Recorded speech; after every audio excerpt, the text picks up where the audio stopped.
യഥാർത്ഥത്തിൽ സംഗീത സംവിധായകൻ രമേശ് നാരായൺ ആസിഫ് അലിയെ അപമാനിച്ചിരുന്നു. മലയാള സിനിമയിൽ ജനപ്രീതിയിൽ മുന്നിൽ നിൽക്കുന്ന നായകന്മാർ ആരൊക്കെ ആയിരിക്കും? ശോഭനയുടെയും മഞ്ജു വാര്യരുടെയും സ്ഥാനം തട്ടിമാറ്റിക്കൊണ്ട് മുന്നിലെത്തിയ ആ മലയാളി നടി ആരാണെന്ന് നോക്കാം.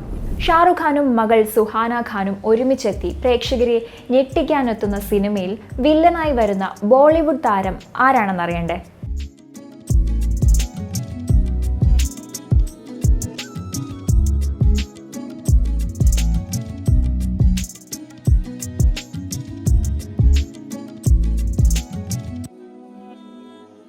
എം ടി വാസുദേവൻ നായരുടെ 9 കഥകളെ ആസ്പദമാക്കി ഒരുങ്ങുന്ന ആന്തോളജി ചലച്ചിത്രമായ മനോരഥങ്ങളിൻ്റെ ട്രെയിലർ ലോഞ്ച് ചടങ്ങിനിടെ പുരസ്കാരം നൽകാനെത്തിയ നടൻ ആസിഫ് അലിയെ സംഗീതജ്ഞൻ രമേശ് നാരായണൻ അപമാനിച്ചുവെന്ന രീതിയിൽ വീഡിയോ വൈറലായിരുന്നു.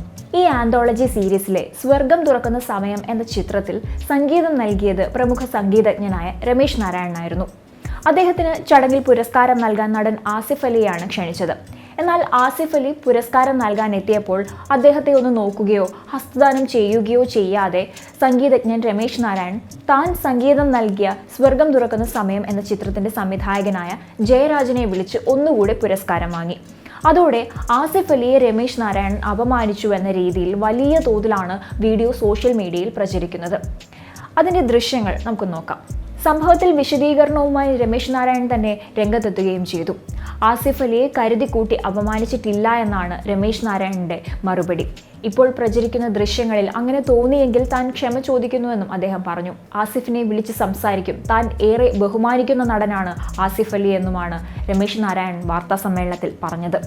ജയരാജന്റെ ചിത്രത്തിന്റെ ക്രൂവിനെ ആദരിച്ചപ്പോൾ തന്നെ വിളിക്കാത്തതിൽ വിഷമം തോന്നിയതായും രമേശ് നാരായണൻ വ്യക്തമാക്കിയിരുന്നു. ജനപ്രീതിയിൽ മുന്നിലുള്ള മലയാള നായിക താരങ്ങളുടെ ജൂൺ മാസത്തെ പട്ടിക ഇപ്പോൾ പുറത്തുവിട്ടിരിക്കുകയാണ്. മമ്മൂട്ടി 1-ാം സ്ഥാനത്ത് തുടരുകയാണ്.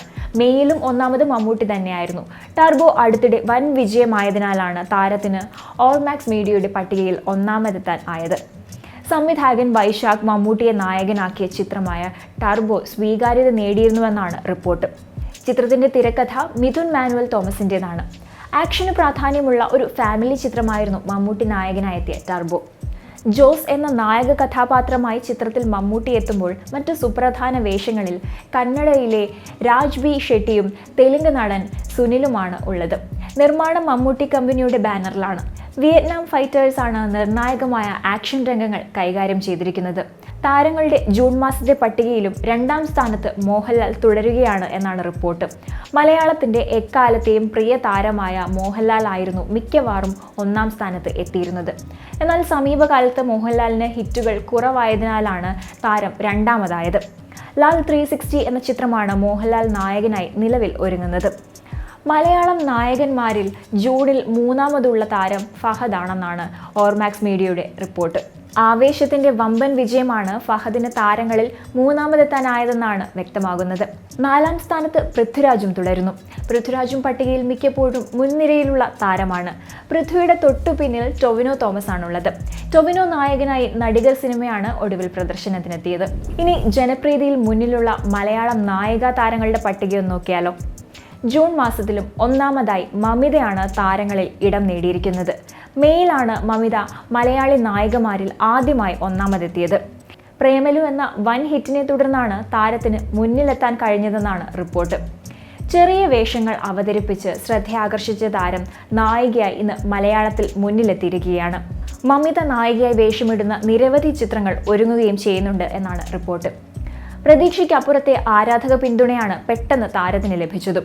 കുറെ മാസങ്ങളായി മലയാള നായിക താരങ്ങളിൽ 1-ാമതുണ്ടായിരുന്നത് മഞ്ജു വാര്യരായിരുന്നു. മഞ്ജു വാര്യരെ പിന്തള്ളിയാണ് മമിത മലയാളി താരങ്ങളിൽ 1-ാമതെത്തിയത്. മലയാളത്തിന്റെ എക്കാലത്തെയും മികച്ച ചലച്ചിത്ര താരമാണ് മഞ്ജു വാര്യർ. എന്നാൽ സമീപകാലത്ത് മഞ്ജു വാര്യർ തുടർച്ചയായി സിനിമകൾ മലയാളത്തിൽ ചെയ്യുന്നില്ല. മലയാളി താരങ്ങളിൽ അനശ്വര രാജൻ 3-ാമതായി ഇടം നേടിയതും ഒരു പ്രത്യേകതയാണ്. അടുത്തിടെ അനശ്വര രാജൻ്റെതായി നിരവധി സിനിമകളാണ് വൻ ഹിറ്റായത്. യുവനായികമാരിൽ മുൻനിരയിൽ ഇരിപ്പിടമുറപ്പിക്കാൻ താരത്തിന് സാധിച്ചു എന്നത് ഒരു ചെറിയ നേട്ടമല്ല. ഷാറുഖ് ഖാനും മകൾ സുഹാന ഖാനും പ്രധാന വേഷത്തിലെത്തുന്ന കിങ്ങിൽ വില്ലനായി അഭിഷേക് ബച്ചൻ എത്തുമെന്നാണ് റിപ്പോർട്ടുകൾ. സോയ അക്തറിന്റെ ദി ആർച്ചീസിലൂടെ OTT അരങ്ങേറ്റത്തിന് ശേഷം സുഹാന ഖാൻ അഭിനയിക്കുന്ന ആദ്യ ഫീച്ചർ ഫിലിമായിരിക്കും കിങ്. സുജോയ് ഘോഷ് സംവിധാനം ചെയ്യുന്ന ചിത്രത്തിന്റെ പ്രൊഡക്ഷൻ ആക്ഷൻ മേൽനോട്ടം വഹിക്കുന്നത് സംവിധായകൻ സിദ്ധാർത്ഥ് ആനന്ദാണ്. ഷാറൂഖിന്റെ കഴിഞ്ഞ വർഷത്തെ വൻ വിജയ ചിത്രം പഠാന്റെ സംവിധായകനാണ് സിദ്ധാർത്ഥ് ആനന്ദ്. അതേസമയം ചിത്രം കഴിഞ്ഞ മെയിൽ ആരംഭിക്കുമെന്നാണ് പറഞ്ഞിരുന്നത്. എന്നാൽ ജൂലൈ അവസാനത്തോടെ ചിത്രം ആരംഭിക്കുമെന്നാണ് വിവരം. ഷാറൂഖ് ഖാന്റെ പ്രൊഡക്ഷൻ ഹൗസ് റെഡ് ചില്ലീസും സിദ്ധാർത്ഥ് ആനന്ദിന്റെ മാർഫ്ലിക്സും ചേർന്നാണ് ചിത്രം നിർമ്മിക്കുന്നത്.